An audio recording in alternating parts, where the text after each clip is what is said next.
Bienvenue à la célébration dominicale de l'Église réformée Saint-Jean pour le dimanche 3 mai 2020. Ici le pasteur Caris Pindi, un des pasteurs de l'Église réformée Saint-Jean, et j'aimerais vous accueillir, vous remercier pour votre présence avec nous en ligne pour adorer notre Dieu. Chers frères et sœurs en Christ et chers amis, nous voulons commencer ce temps d'adoration avec une convocation, avec un appel à l'adoration, un appel à la louange. Et aujourd'hui, notre appel à la louange vient du psaume 37 qui nous rappelle que Dieu est toujours juste envers ses fidèles, même si nous souffrons aujourd'hui et maintenant. Écoutons le psaume 37 à partir du verset 1 qui dit « Ne t'irrite pas contre les méchants, n'envie pas ceux qui font le mal, car ils sont fauchés aussi vite que l'herbe, et ils se flétrissent comme le gazon vert. Confie-toi en l'Éternel, et fais le bien, et le pays pour demeure, et que la fidélité soit ta nourriture. Fais de l'Éternel tes délices, et il te donnera ce que ton cœur désire. Recommande ton sort à l'Éternel, mets ta confiance en lui, et il agira. Il fera paraître ta justice comme la lumière, et ton droit comme le soleil en plein midi. Encore un peu de temps et le méchant n'existe plus. Tu regardes l'endroit où il était, et il a disparu. Les humbles possèdent le pays, et ils jouissent d'une paix abondante. Chers bien-aimés, c'est ce qui nous attend parce que notre Dieu est si bon, parce qu'il est un Dieu qui veille sur nous. Alors prenons quelques moments pour prier notre Dieu. Notre Dieu et Père, nous te remercions de nous avoir réveillés aujourd'hui, de nous avoir protégés durant la nuit. Seigneur, même si nous ne pouvons pas être rassemblés physiquement les uns avec les autres, nous savons que tu es avec nous, que tu es toujours notre Dieu, que nous sommes toujours ton peuple, par ta grâce. Notre Dieu, tu sais que nous vivons des situations différentes. Certains parmi nous vivent des situations très difficiles, d'autres vivent des situations moins difficiles. Nous te demandons que là où nous sommes et dans ce que nous vivions, que tu nous accompagnes, que tu nous protèges, que tu nous fortifies, que tu nous rappelles ton amour et ta grâce. Rappelle-nous que tu es notre Dieu, que même en plein milieu de nos épreuves, de nos difficultés, tu demeures puissant et tu demeures toujours notre source d'aide et de réconfort. Seigneur, utilise ce temps d'adoration en ligne pour nous encourager encore une fois.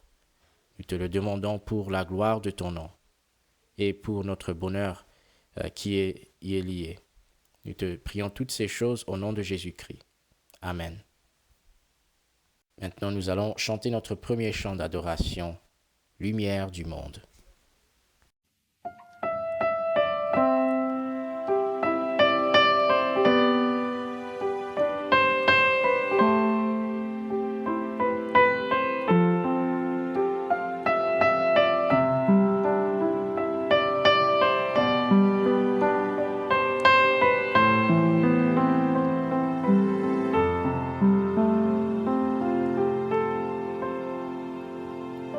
Lumière du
voici pour louer, me voici à tes pieds, me voici pour dire tu es mon Dieu, car tout en toi est beauté, tout en toi est grandeur, tout en toi est merveilleux pour moi.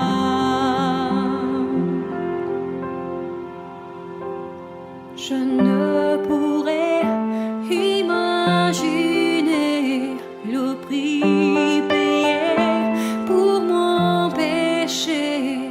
Je ne pourrais imaginer le prix payé pour mon péché. Et me voici pour louer, me voici à tes pieds, me voici pour dire tu es mon Dieu. Tout en toi est beauté, tout en toi est grandeur, tout en toi est merveilleux pour moi. Me voici pour louer, me voici à tes pieds, me voici pour dire tu es mon Dieu, car tout en toi est beauté, tout en toi est grandeur, tout en toi est merveilleux pour moi.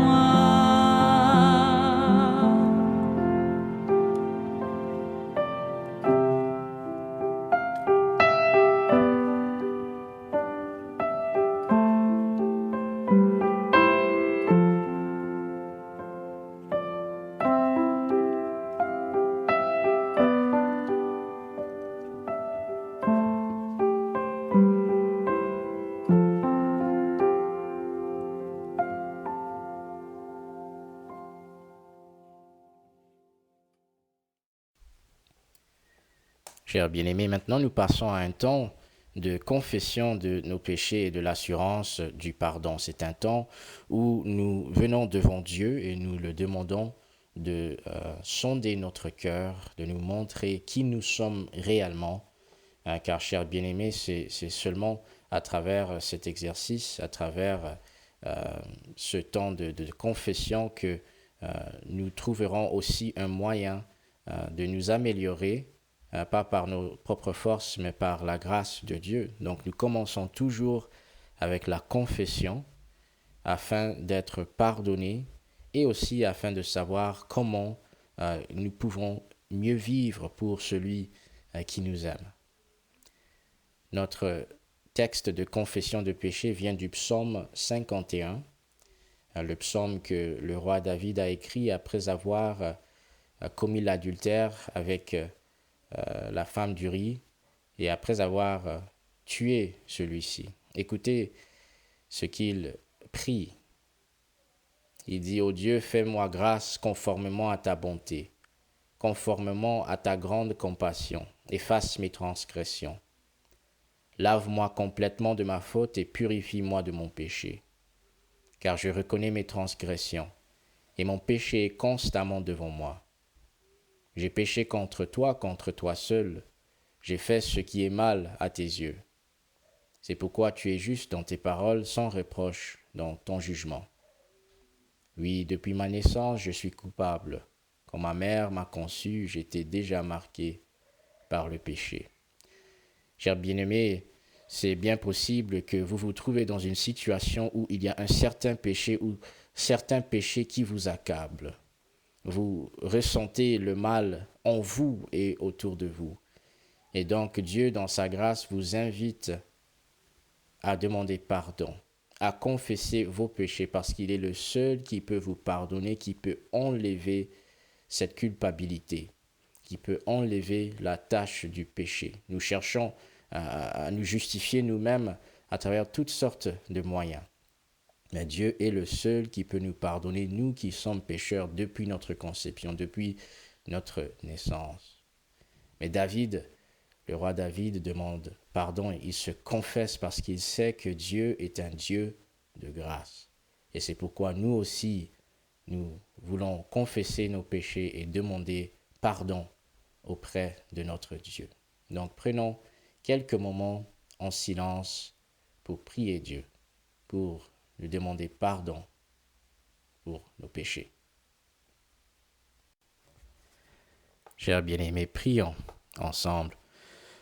Notre Dieu et Père, tu es un Dieu de grâce, un Dieu qui est lent à la colère et riche en bonté et en miséricorde. C'est pourquoi, notre Père, nous venons devant toi tels que nous sommes, tachés par le péché, rongés, Seigneur, par le mal que nous avons commis et par le mal que les autres ont commis contre nous. Et nous te demandons pardon, Seigneur. Nous te demandons pardon pour tout le mal que nous avons pensé, que nous avons dit, que nous avons désiré et que nous avons fait avec nos mains.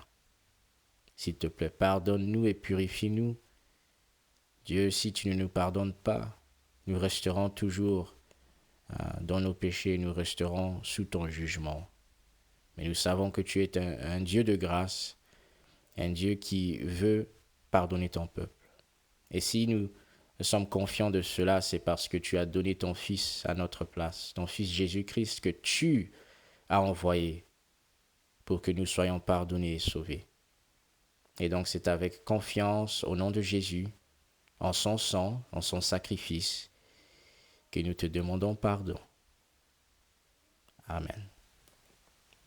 Chers bien-aimés, voici l'assurance du pardon qui vient du même psaume, du psaume 51 à partir du verset 9 qui dit « Purifie-moi avec l'hysope, et je serai pur, lave-moi et je serai plus blanc que la neige.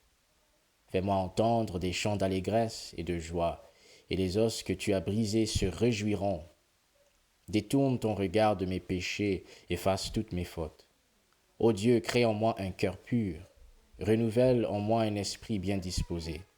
Ne me rejette pas loin de toi, ne me retire pas ton Esprit Saint.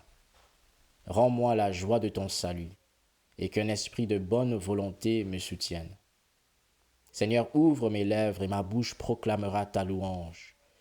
Si tu avais voulu des sacrifices, je t'en aurais offert, mais tu ne prends pas plaisir aux holocaustes. Les sacrifices agréables à Dieu, c'est un esprit brisé. Ô Dieu, tu ne dédaignes pas un cœur brisé et humilié. Chers bien-aimés, nous nous sommes humiliés devant Dieu pour lui demander pardon. Il nous a pardonné. Et comme le psaume le dit, nous voulons maintenant ouvrir nos lèvres pour l'adorer, pour le louer, pour le chanter. Et c'est ce que nous allons faire maintenant en chantant tous ensemble chez nous, aux puissances de la croix. Car c'est grâce à la croix que nous sommes pardonnés et que nous pouvons maintenant chanter et adorer notre Dieu. Chantons tous aux puissances de la croix.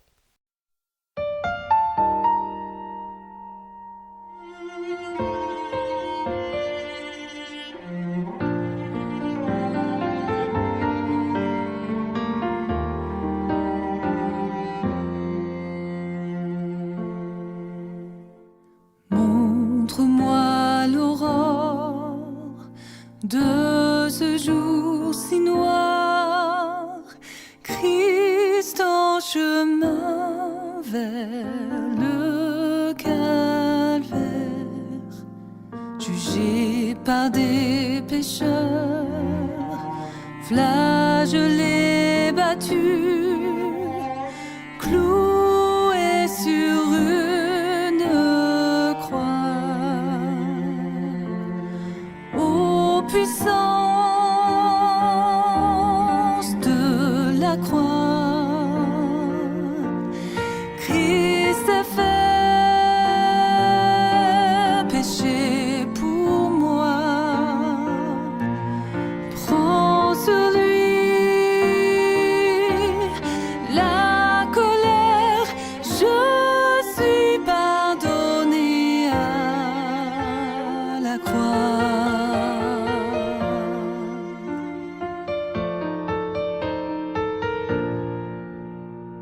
Montre-moi l'angoisse gravée sur ta face. Tu portes le poids du péché. Nos pensées amères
tes tressailles, le Créateur courbe la tête, le voile déchiré, les morts se réveillent, il crie c'est accompli. Ô puissance de la croix, Christ s'est fait péché pour moi. Prends sur lui la colère, je suis pardonné à la croix.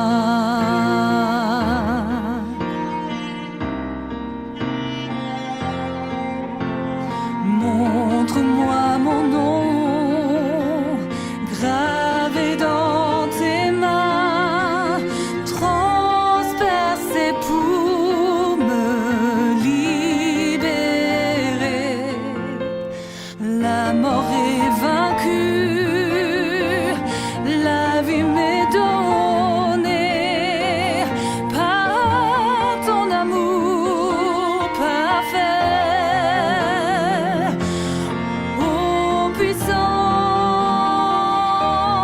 de la croix, Fils de Dieu, brisé pour nous. Quel amour et quel prix, nous sommes pardonnés à la croix.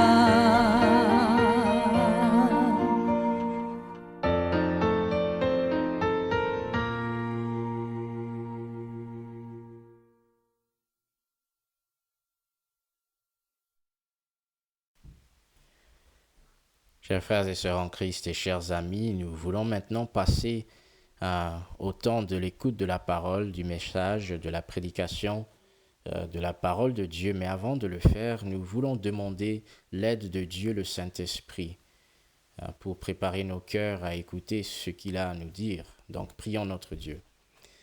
Notre Dieu, Père, Fils et Saint-Esprit, combien tu es grand et merveilleux, magnifique et puissant dans tout ce que tu es et tout ce que tu fais. Nous te remercions de nous avoir choisis avant la création du monde, de nous avoir rachetés au moyen du sang, du sacrifice du Fils Jésus-Christ. Et nous te remercions que maintenant tu nous parles toujours à travers ta parole parfaite, les Saintes Écritures, la Bible. Ô Saint-Esprit, toi qui as inspiré chaque lettre, chaque mot, chaque paragraphe, chaque chapitre, la Bible entière, nous te demandons maintenant de toucher nos cœurs, les adoucir, d'ouvrir nos oreilles pour que nous puissions entendre, écouter vraiment ce que tu as à nous dire, que tu illumines notre intelligence pour nous aider à comprendre et que tu touches également notre volonté pour nous amener à faire ta volonté. Nous ne pouvons rien faire sans toi, sans ton aide, sans ta direction. C'est pourquoi nous te prions. Aide-nous s'il te plaît, afin que nous puissions tous ensemble glorifier notre Seigneur Jésus-Christ, celui qui s'est donné pour nous, qui a tout fait pour nous. Et c'est au nom de Jésus que nous prions. Amen. Bonjour chers amis, ici le pasteur Caris Pindi de l'église réformée Saint-Jean. J'espère que vous vous portez bien aujourd'hui.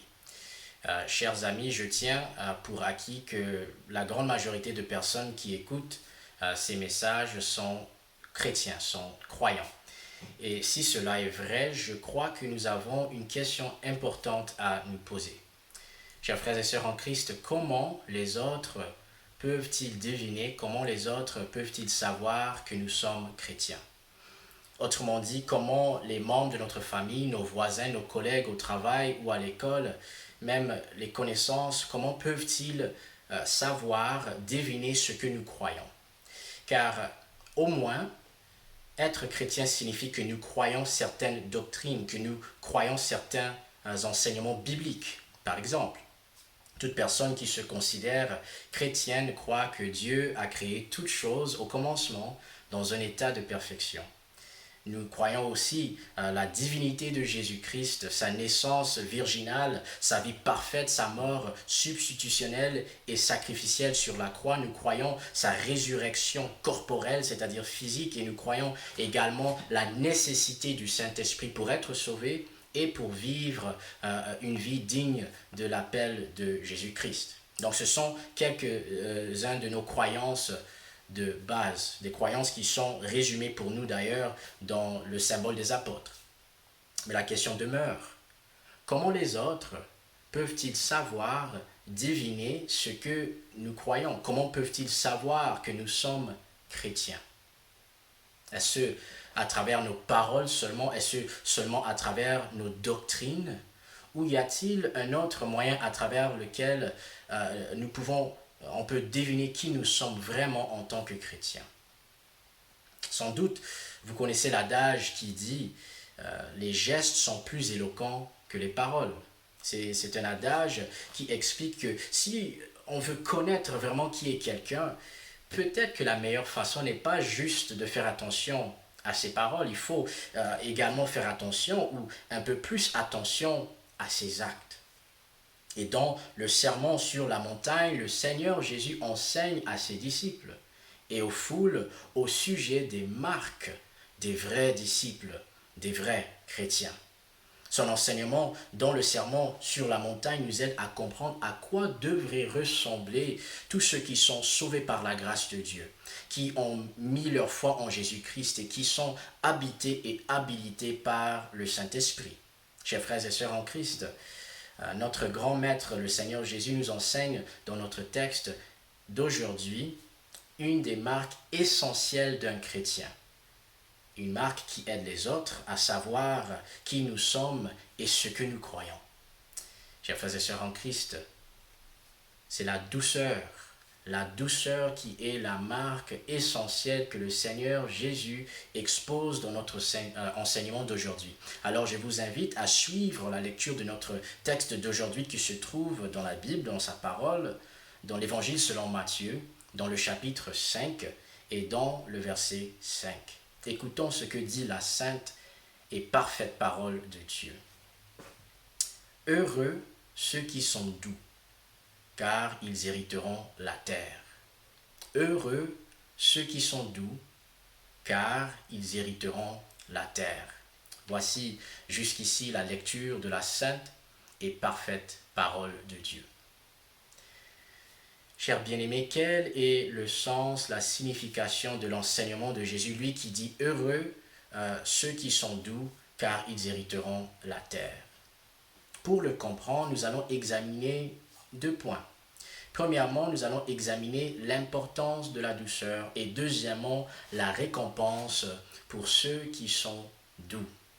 Donc premièrement, nous voulons examiner l'importance de la douceur. Pour comprendre son importance pour la vie chrétienne, nous devons d'abord comprendre quelle sorte de personnes Jésus fait référence quand il parle de ceux qui sont doux dans notre texte. Et pour ce faire, nous devons définir ce que c'est la douceur. Qu'est-ce que c'est la douceur? Chers amis, la douceur est la jumelle de l'humilité. Dans la Bible, être humble signifie que je considère les autres comme étant supérieurs, meilleurs à moi-même. C'est pourquoi l'évêque anglican J.C. Ryle a décrit les doux de la façon suivante. Les doux sont ceux ou celles qui acceptent de vivre avec peu d'honneur ici-bas, sur terre. Elles peuvent supporter des blessures sans rancune. Elles ne sont pas prêtes à s'offenser. Et le théologien et pasteur français Jean Calvin, un réformé, décrit les doux ou les personnes douces de la famille d'une façon très similaire. Il dit que les personnes douces sont des personnes douces et gentilles, qui ne sont pas facilement provoquées par des blessures, qui ne sont pas prêtes à s'offenser, mais qui sont prêtes à endurer n'importe quoi plutôt que de faire comme les hommes méchants. Chers frères et sœurs en Christ, est-ce une description de nous-mêmes? Est-ce vrai de nous? Ceux qui nous connaissent les mieux nous décriraient-ils comme étant doux, humbles, gentil, prêt à supporter les offenses des autres sans vouloir se venger, sans vouloir toujours se justifier. Chers bien-aimés, je dois l'avouer avec honte, qu'en réfléchissant sur ces questions, je dois dire que je suis trop souvent caractérisé par le contraire. Je veux avoir raison et je veux que les autres le sachent également. Je manque de la douceur, de l'humilité, de la gentillesse, de ces marques, ces caractéristiques qui devraient marquer tout chrétien, qui devraient marquer toute personne qui croit en Jésus-Christ. Alors, chers bien-aimés, pourquoi la douceur est-elle une marque, une caractéristique si importante comme chrétien, comme marque qui manifeste notre foi en Christ? Premièrement, la douceur est si importante, même essentielle pour tout chrétien parce que Dieu déteste les orgueilleux, il déteste les méchants, mais il aime les humbles, il aime ceux qui sont doux, comme le dit Jacques dans Jacques 4, verset 6 et verset 10. Dieu s'oppose aux orgueilleux, mais il fait grâce aux humbles. Et Jacques continue en disant, « Humiliez-vous devant le Seigneur et il vous élèvera. » Chers amis, l'exemple, l'histoire du roi Nebuchadnezzar est fixée dans ma mémoire, car c'est un homme qui s'est élevé lui-même devant Dieu, un homme qui croyait que c'était par sa puissance, que c'était par son intelligence, que c'était par ses mains qu'il a pu conquérir toutes les nations, qu'il a pu construire la grande et puissante et belle ville de Babylone. Et comment Dieu a-t-il agi, réagi à l'orgueil, à l'autosuffisance de Nebuchadnezzar? Ceux qui connaissent l'histoire savent ce que Dieu a fait. Dieu l'a retiré son royaume. Il l'a même chassé de la royauté. Et il est devenu comme une bête parmi les autres bêtes dans les champs, jusqu'à ce que Nebuchadnezzar s'est repenti. Jusqu'à ce que Nebuchadnezzar a reconnu la grandeur, la majesté, la puissance, l'autorité et la bonté de Dieu. Et c'est pourquoi aujourd'hui même, j'aimerais vous inviter à la repentance, à vous repentir si vous vivez par votre autosuffisance, par l'autosuffisance intellectuelle, par l'autosuffisance de vos richesses, par l'autosuffisance de vos capacités. Repentez-vous, humiliez-vous devant Dieu et reconnaissez sa grandeur, la grandeur de sa grâce, reconnaissez la majesté de son éclat, reconnaissez la puissance de sa force, reconnaissez l'autorité de sa volonté et reconnaissez la bonté de son salut en mettant votre foi en Jésus-Christ, qui est mort sur la croix pour payer le prix de vos péchés. Mettez votre foi en Jésus-Christ pour être pardonné et pour être sauvé de la colère de Dieu, celui qui déteste les orgueilleux, les méchants, mais qui fait grâce aux humbles, à ceux et celles qui sont doux. Deuxièmement, la douceur est si importante car c'est grâce à la douceur de Jésus. C'est grâce à son humilité, au fait qu'il a accepté de souffrir aux mains des personnes injustes afin que nous soyons sauvés. Chers bien-aimés, n'oublions jamais que Jésus a toujours été Seigneur, même durant sa période d'humiliation ici-bas sur la terre. C'est-à-dire qu'à tout moment pouvait appeler ses anges pour venir punir ses ennemis. Il a pu réduire à néant les pharisiens, Ponce Pilate et toute la foule qui acclamait sa crucifixion. Il avait le pouvoir de le faire. Mais il ne l'a pas fait, car il est doux et humble. Comme le dit 1 Pierre, chapitre 2, verset 23 sur Jésus, lui qui insultait ne rendait pas l'insulte, maltraité ne faisait pas de menace, mais s'en remettait à celui qui juge justement, c'est la douceur. Ou écoutez comment l'apôtre Paul parle de Jésus dans Philippiens, chapitre 2, verset 6 à 8, il dit, lui qui est de condition divine, il n'a pas regardé son égalité avec Dieu comme un butin à préserver, mais il s'est dépouillé lui-même en prenant une condition de serviteur, en devenant un simple homme. Il s'est humilié lui-même en faisant preuve d'obéissance jusqu'à la mort, même la mort sur la croix. Le Seigneur Jésus a fait preuve de douceur et d'humilité afin de nous sauver, nous qui en réalité sommes ses ennemis. Quelle grâce, quel amour, quelle douceur. Troisièmement, la douceur est si importante parce que c'est aussi à travers elle, à travers notre douceur, que nous pouvons gagner notre prochain. Chers frères et sœurs en Christ, nous avons déjà mentionné que la douceur est la jumelle de l'humilité. Et l'humilité, comme l'a dit une fois J.C. Ryle, l'humilité est la toute première lettre de l'alphabet chrétien. Chers bien-aimés, la première lettre de l'alphabet des êtres humains est la lettre M pour moi, pour ma volonté, pour ce que je veux faire. Mais la première lettre de l'alphabet du chrétien est la lettre H pour l'humilité. Parce que quand nous sommes un, nous voulons faire non ma volonté. Nous ne prions pas que ma volonté soit faite, mais nous prions que ta volonté soit faite, Père. Et donc, quand on devient chrétien, Dieu réalise une intervention miraculeuse pour nous donner un nouveau cœur, pour nous donner un nouvel esprit qui nous rende humbles et douces, disposés à faire la volonté de Dieu et à considérer les autres et leurs priorités comme étant plus importantes que les nôtres. C'est ce que Dieu fait pour nous. Comme le dit Ézéchiel 36, versets 26 à 27, qui dit « Je vous donnerai un cœur nouveau et je mettrai en vous un esprit nouveau.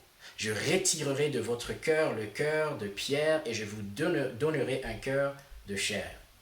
C'est mon esprit que je mettrai en vous. Ainsi, je vous ferai suivre mes prescriptions, garder et respecter mes règles. » C'est grâce à l'intervention du Saint-Esprit que, suivant l'exemple de Jésus, nous pouvons accepter de nous humilier devant les autres.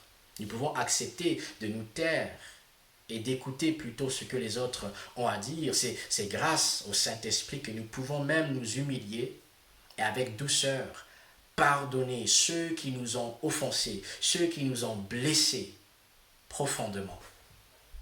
Car Dieu utilise même notre faible exemple. Il utilise même nos actes imparfaits pour gagner ceux qui refusent d'écouter à sa parole. C'est très intéressant ce que dit l'apôtre Pierre concernant les femmes mariées aux hommes non-croyants, et nous pouvons l'appliquer à toute personne qui a des relations avec des non-croyants. Il dit, dans 1 Pierre 3, versets 1 et 2, il dit « Vous, de même, femmes, soumettez-vous à votre mari. Ainsi, ceux qui refusent de croire à la parole pourront être gagnés sans parole par la conduite de leurs femmes en observant votre manière de vivre pure et respectueuse. » Donc, comment est-ce qu'on gagne quelqu'un? Pas juste avec nos paroles, pas juste avec la doctrine, pas juste avec des présentations de nos paroles, mais également avec nos actes. Pas juste avec nos actes, pas juste par nos gestes, mais la parole et nos actes ensemble. Car, chers frères et sœurs en Christ, la douceur, cette caractéristique que le Saint-Esprit lui-même produit en nous, est une marque essentielle pour notre vie chrétienne, pour glorifier Dieu, pour faire éclater sa gloire, mais aussi pour gagner notre prochain. Donc, nous savons ce que c'est notre appel. Notre appel est de vivre une vie marquée par la douceur spirituelle, la douceur qui ressemble à Jésus. C'est un appel glorieux. Mais c'est aussi un appel difficile, n'est-ce pas? Car il y a peu de personnes qui trouvent facile de s'humilier devant les autres, particulièrement quand nous savons que nous avons raison. Alors pourquoi continuer? Pourquoi s'humilier? Pourquoi vivre une vie marquée par la douceur? Nous avons déjà énuméré quelques très bonnes raisons pour lesquelles nous sommes appelés à vivre une vie marquée par la douceur. Nous avons dit que Dieu déteste les orgueilleux, mais il aime ceux qui sont doux, ceux qui sont humbles. Nous vivons une vie douce parce que c'est grâce à la douceur de Jésus-Christ que nous sommes sauvés. Il a accepté l'injustice. Il a accepté d'être fouetté, d'être craché dessus par ses ennemis pour nous sauver. Et nous acceptons de vivre une vie marquée par la douceur parce que c'est aussi un moyen à travers lequel Dieu gagne ses enfants. Or, dans notre texte principal, Jésus donne une autre raison pour laquelle nous devons et pouvons vivre une vie marquée par la douceur. La douceur qui d'ailleurs est un fruit du Saint-Esprit, un fruit de l'Esprit qui nous habite. Il dit dans notre texte, dans Matthieu 5, verset 5, « Heureux ceux qui sont doux, car ils hériteront la terre. » Pourquoi vivre une vie douce? Pourquoi être marqué par la douceur? Parce que nous sommes héritiers de la terre. Chers amis, qu'est-ce que cela signifie qu'en tant que chrétiens, en tant que ceux marqués par la douceur, nous allons hériter la terre? Chers bien-aimés en Christ, un chrétien est un héritier de la terre parce qu'un chrétien est un enfant adoptif de Dieu. Chers amis, notre Seigneur Jésus est le Fils unique de Dieu. Pourquoi? Parce qu'il partage avec le Père et le Saint-Esprit la nature divine. Quand nous devenons chrétiens, nous ne devenons pas des dieux, mais nous nous rejoignons à la famille de Dieu. Auparavant, nous étions identifiés avec Satan, avec ses démons, avec le monde et avec l'enfer.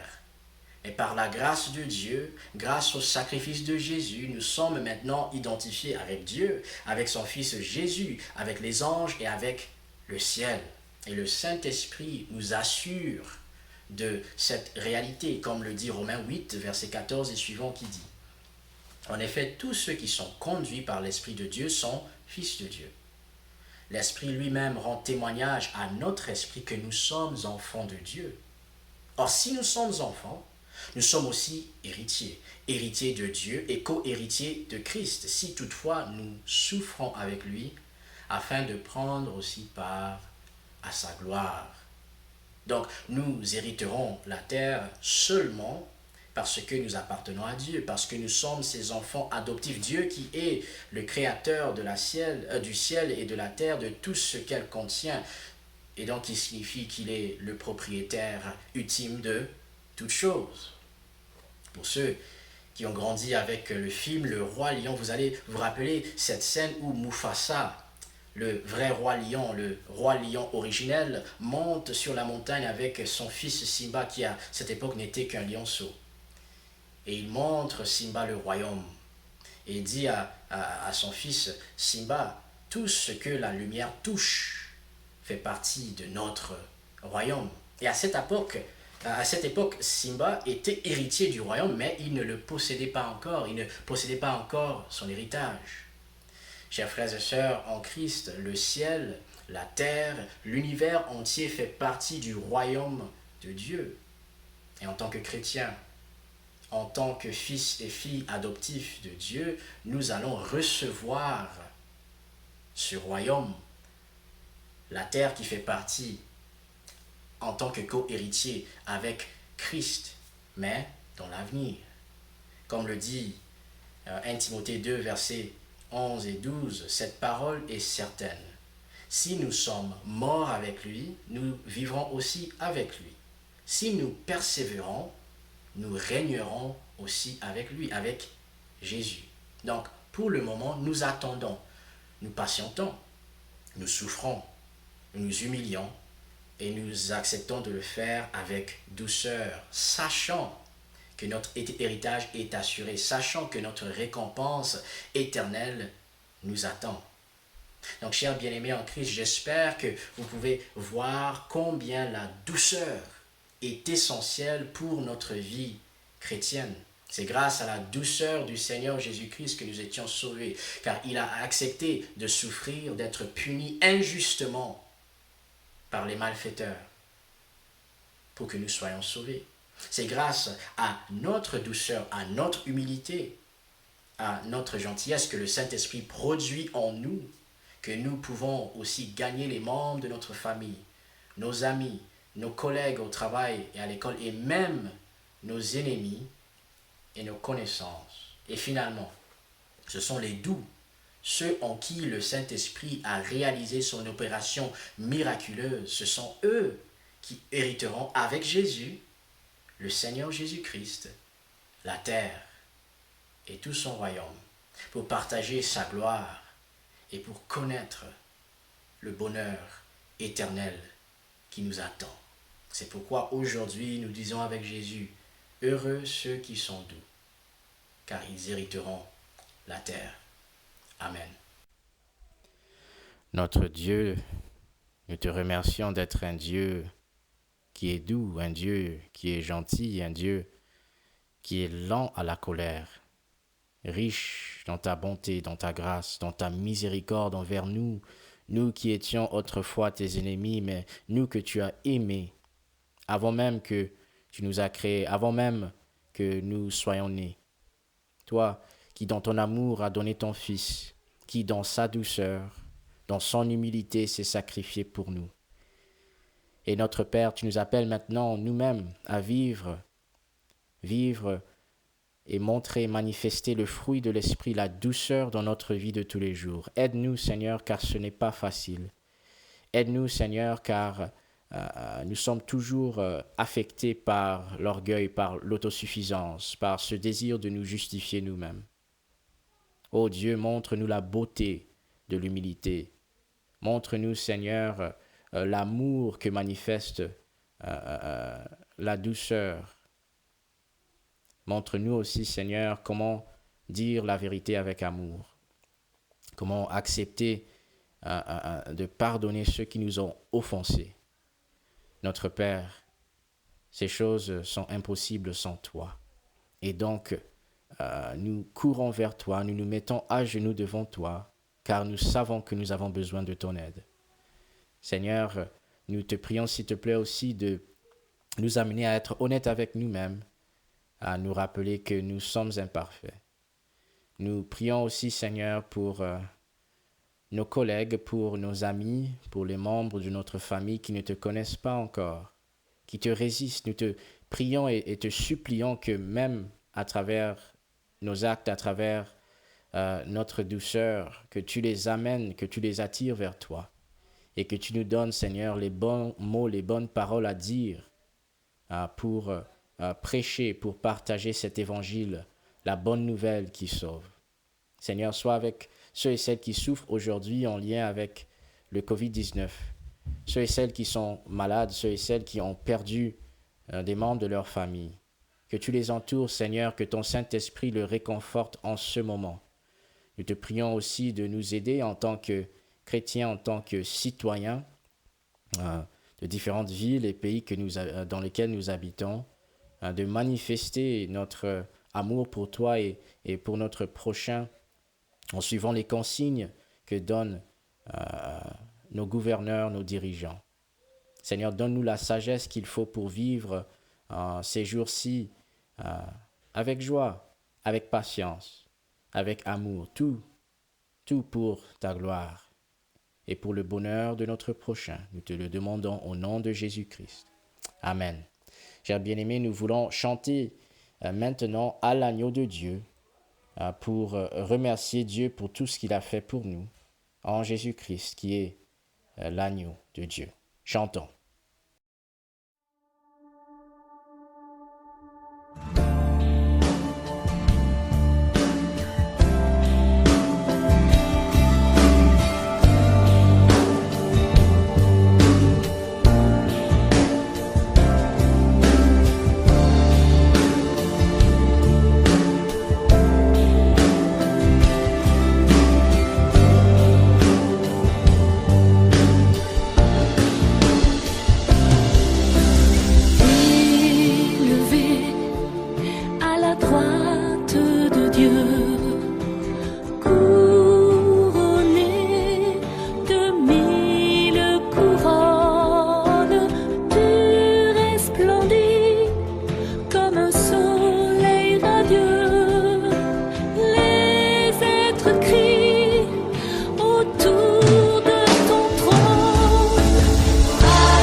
Chers bien-aimés, avant de partir, recevez la bénédiction de Dieu qui vient du psaume 67 et qui dit « Que Dieu nous fasse grâce et nous bénisse, qu'il fasse briller son visage sur nous.